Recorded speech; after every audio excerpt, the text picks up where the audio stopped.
അപ്പോൾ ഇപ്പം ഞാനിപ്പോൾ പറയുകയാണ് ഇന്നാളെ കപ്പടിക്കും എന്ന് പറയുന്ന അർത്ഥമില്ല. കാരണം ഓൾറെഡി എന്റെ പ്രഡിക്ഷൻ ഒരു തവണ തെറ്റിപ്പോയ ആളാണ്. അപ്പോൾ ഞാനിപ്പോൾ വീണ്ടും ഒന്നുകൂടെ പ്രഡിക്റ്റ് ചെയ്യാനായിട്ട് ഞാൻ എന്തിനാണ് അങ്ങനെ മുതിരുന്നത്? കാരണം അത് മാത്രമല്ല, ഞാൻ 6 പേരകത്തുള്ള ഈ ലാസ്റ്റ് ടൈമിൽ ഞാൻ വന്നിട്ട് ഒരാളുടെ പേര് പറഞ്ഞു കഴിഞ്ഞാൽ അത് ഇപ്പൊ നേരത്തെ ബ്രോ പറഞ്ഞ പോലെ സിജോനെ ഇഷ്ടപ്പെടുന്ന കുറച്ച് ആൾക്കാർ പുറത്തുണ്ടെങ്കിൽ അതപ്പം ഒരു വലിയ വേറൊരു രീതിയിലേക്ക് ഒരു ആംഗിളിലേക്ക് നമ്മൾ ഒരു ആംഗിളിലേക്ക് മാത്രം ചുരുക്കുന്ന പോലെ ആയിപ്പോ.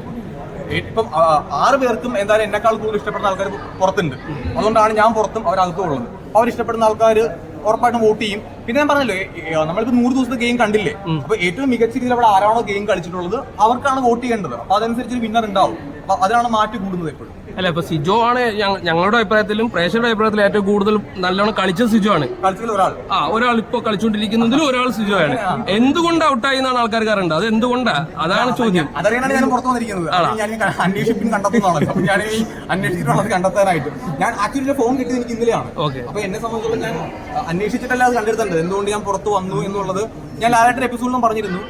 ഞാൻ അവിടെ ചെയ്യുന്ന പ്രവർത്തികൾ ഞാൻ ഹാപ്പി ആയിരിക്കും. ഞാൻ ചെയ്യുമ്പോൾ എനിക്കറിയില്ല എന്തൊക്കെയാണ് ആൾക്കാർ കാണുന്നത്, എന്തൊക്കെ ആൾക്കാർ കാണുന്നില്ല എന്ന് എനിക്കറിയില്ല. ഞാൻ പുറത്ത് വരുമ്പോൾ എനിക്ക് ഇനിയാണ് പരിശോധിക്കേണ്ടത്, എന്ത് കണ്ടു എന്ത് കണ്ടില്ല, എന്റെ ഭാഗത്ത് മിസ്റ്റേക്ക് എന്താണ്, അതെല്ലാം ഞാൻ ഇനിയാണത്. പിന്നെ ഒരു കാര്യം പറയാം, ഇപ്പൊ എന്റെ നന്ദൂട്ടൻ സായി ഞാൻ അവിടെ വെച്ച് ഞാൻ പറഞ്ഞിട്ടുണ്ടായിരുന്നു, അതിന്റെ ഒരു ബ്രദറാണ്, എന്റെ സിസ്റ്ററാണ്. അതൊരിക്കലും ബിഗ് ബോസിൽ പോയിട്ടൊരു കോംബോ ഉണ്ടാക്കി വോട്ട് അങ്ങനൊന്നും അല്ല എന്റെ അർത്ഥം. ഞാൻ നേരത്തെ പറഞ്ഞു, ഒന്നുകൂടെ റിപ്പീറ്റ് ചെയ്യാം. എന്നെ സംബന്ധിച്ചോളം എന്റെ ഏറ്റവും മോശം സമയത്ത് എന്റെ കൂടെ ഉണ്ടായിരുന്ന ആൾക്കാരാണ്. ഞാൻ പേരെടുത്ത് പറഞ്ഞിട്ടുണ്ട്. അർജുൻ, ശരണ്യ, സായി, നന്ദന എന്നുള്ള 4 പേരുടെ പേരെടുത്ത് ഞാൻ പറഞ്ഞിട്ടുണ്ട്. കാരണം എന്നെ സംബന്ധിച്ചോളം എന്റെ ഒരുപാട് മോശം കണ്ടീഷൻ. ഇപ്പോ ഹോട്ടൽ ടാസ്കിനിടയിൽ എനിക്ക് അവിടുന്ന് എനിക്ക് ഡോക്ടേഴ്സ് പറഞ്ഞത് സിജോ ഹോട്ടൽ ടാസ്കിൽ പങ്കെടുക്കാൻ പറ്റില്ല, മാറി നിൽക്കണം എന്നാണ് പറഞ്ഞത്. അപ്പോൾ ഞാൻ പറഞ്ഞത് എനിക്ക് മാറി നിൽക്കാൻ പറ്റില്ല, എനിക്ക് ഗെയിം കളിക്കണം. അന്ന് എനിക്ക് 1.5 മണിക്കൂറിനെ ട്രിപ്പിട്ട് കിടത്തിയിട്ടുണ്ടായിരുന്നു. അന്നോട്ടാണ് എനിക്ക് 12 മെഡിസിൻസ് ആണ് യൂസ് ഉണ്ടായിരുന്നത്, ഐ മീൻ ടാബ്ലറ്റ്സ് ആണ് യൂസ് ഉണ്ടായിരുന്നത്. അപ്പം എന്നെ സംബന്ധിച്ചോളം ആ ഒരു മോശം സമയത്ത് എന്റെ കൂടെ നിന്ന ആൾക്കാരാണ് അവർ. അവരൊരിക്കലും ഗെയിമേഴ്സ് ഒന്നും അല്ല. ഇപ്പോൾ ഈ നിൽക്കുന്ന നന്ദൂട്ടറാണ് എന്നെ എല്ലാ ദിവസവും വന്നിട്ട് ചേട്ടാ ഈ മെഡിസിൻ കഴിക്കുക, ഈ വെള്ളം കുടിക്കുക. അപ്പൊ അത് ഗെയിം അല്ലല്ലോ, അതൊരു നമുക്കൊരു ലൈഫിന്റെ ഭാഗമായിട്ട് നമുക്ക് കിട്ടുന്ന കുറച്ച് ആൾക്കാരാണ്. അവരെ നമുക്ക് ഗെയിമേഴ്സ് ആയിട്ട് കണ്ട് അല്ലെങ്കിൽ ഓപ്പണൻസ് ആയിട്ട് കണ്ട് മത്സരിക്കാൻ പറ്റില്ല. അത് നമ്മുടെ ഹൃദയത്തോട് ചേർത്ത് പിടിക്കേണ്ട കുറച്ച് കാര്യങ്ങളാണ്. അങ്ങനെ ഹൃദയത്തോട് ചേർത്ത് പിടിച്ച കുറച്ച് ബന്ധങ്ങളാണ്. അല്ലെങ്കിൽ അവരിവിടെ വരേണ്ട ആവശ്യമില്ല. ഇപ്പൊ സായിബ് മലപ്പുറത്തുനിന്നും അവർ തൃശ്ശൂരിൽ നിന്നൊക്കെ ഇവിടെ വരുന്നുണ്ടെങ്കിൽ ആ ആത്മബന്ധം ഉള്ളതുകൊണ്ടാണ്. അല്ലെങ്കിൽ അവർക്ക് ഇവിടെ വരേണ്ട ആവശ്യമില്ല. എത്ര ആൾക്കാർ കൊച്ചിയിലുണ്ട്.